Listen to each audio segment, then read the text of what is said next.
being here in the Pacific Northwest, what I find the beauty to be is that this conversation like we're having is more important here than other places like New York, where individuality and self-expression and being black is rocked. And so I started doing seminars and workshops just to bring these conversations together so that we can have like open conversations about our image, our self-esteem, like what's going on for us and as a collective body of women, in particular black women. It's my second time going natural. To keep it natural, I wanted to grow it. I wanted to try have a longer style, and at the time I couldn't find any hair salon that knew what to do with it. I couldn't find anyone to recommend products to take care of it as it was growing. So it was difficult. What I did, I was tired of wearing perms. I work in the nonprofit industry. And I work with a lot of giving money away. I'm a grantor and things of that nature. And I remember I was working for the Russell Family Foundation, and I cut my hair completely off. I cut the perm out.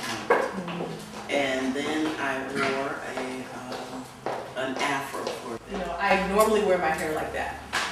And the process to get to that, and then if I do yoga or anything, so like I'll leave the house like that, and I promise you I'll get home, my hair looks exactly like it shrinks. I knocked my hair, and then once I did the box, I didn't get a lot of compliments. I never really, you know, and so I'm the kind of, I like compliments. So of course I'll barber, so I do hair every day. So I know that short hair is nice on black women, so I'm here to just support that, you know, and let black women know that short hairstyles are nice, and they're more what you are, you know. You don't have to have pressed out hair or straight hair to think you're beautiful. You can have it fade, it still looks nice. Back in the point, I started wearing weave to let my hair grow out, to keep it natural. I'm still wearing one now. I haven't started to take it out yet, so I'm kind of on that fence. The military brought me here in 2006.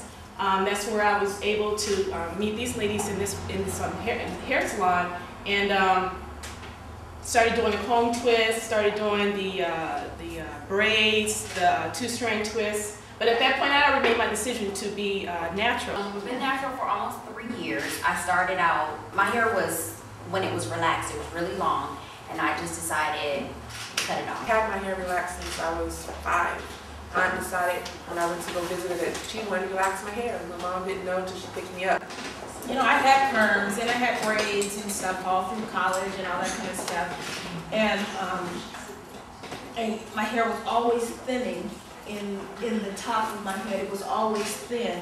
And so I think that I chopped off all my hair a little over a year and ish.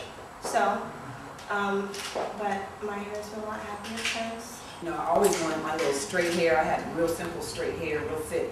And so I just did it. I just chopped it off. I work with women all the time in the world of transformation, image, and I'm on the inside to a lot of conversations we have that we don't know that we all have. Like, we have a meaning. There is some kind of meaning, something that we assign to having natural hair. Some people, it's a statement of, I'm doing me. So there's all these different reasons why we do it. What do you like to express? Like, what meaning do you have about going natural? Is it just, I'm going back home to our natural hair and that's just what it is?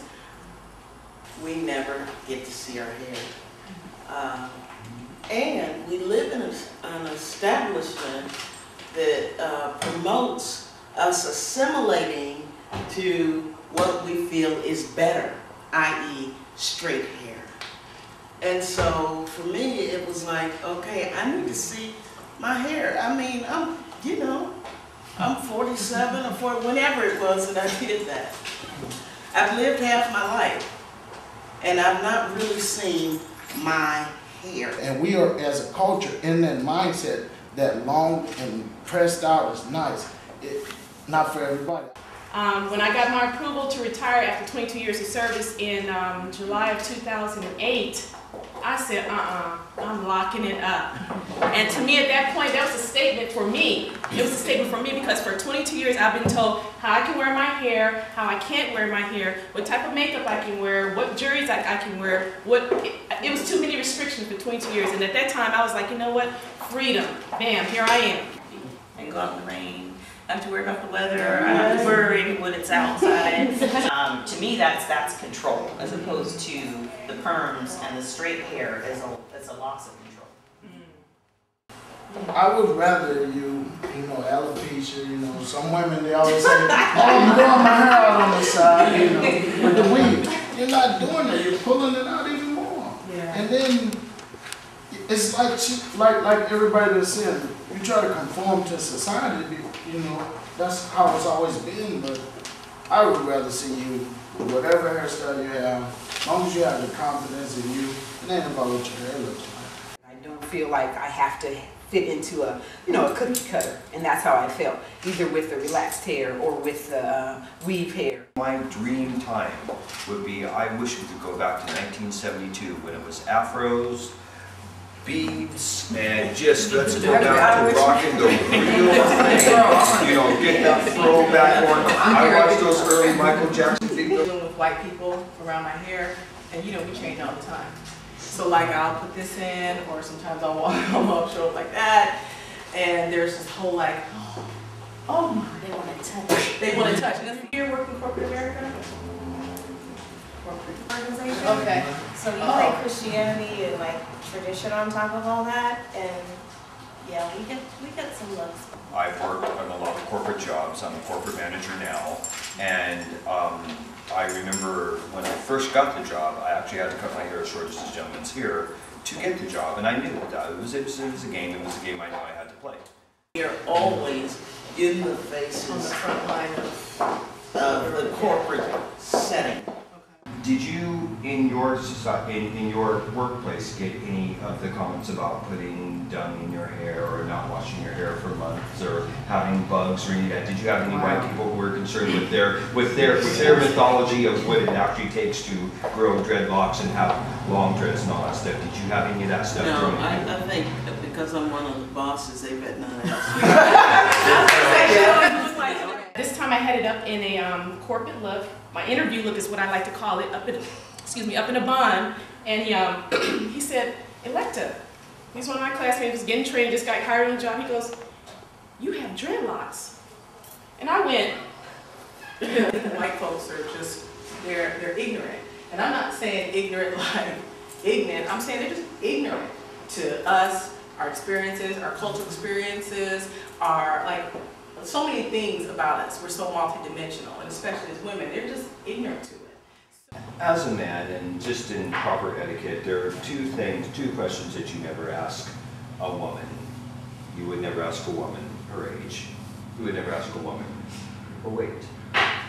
To a black woman, there are three questions you don't ask. You don't ask hair, weight, and is that your real hair? Culturally, we are predisposed to secrecy. We don't tell our family business. We don't tell how we do our hair. We don't, so we're predisposed to this is mine, do you. So they don't really know who we are. And we're like, part of that is strategic. You don't need to know who we are. You know what I'm saying? They can't go back to this. So it is a curiosity. So let them have that. But feel empowered by it. Be happy about it. It's the way they go about it. Yeah. The way, ooh, can I touch it? And looking at me like I'm some little weird animal. I don't know. If they were just like, I don't know, that's the way I took it. I'm like, what are you looking at me like that for? That it is economic retardation that we're the only people that use black hair care products and we don't control that market, not even a fraction of it. We control no aspect of the market. We don't even control the industry that you pay so much for. And then the doctor comes on the thing and tell you using acid and it's killing your hair. It's killing you. He never said one good thing. Because I'm not controlled by my hair appointment. It's hair. And I think that we go through all different kind of phases of life. I think if you're going to go natural, like this brother said here, love your natural, know that it's beautiful. If you want to have a fade, if you want to rock it however, love it. And also know that there are brothers and sisters out there who love natural hair.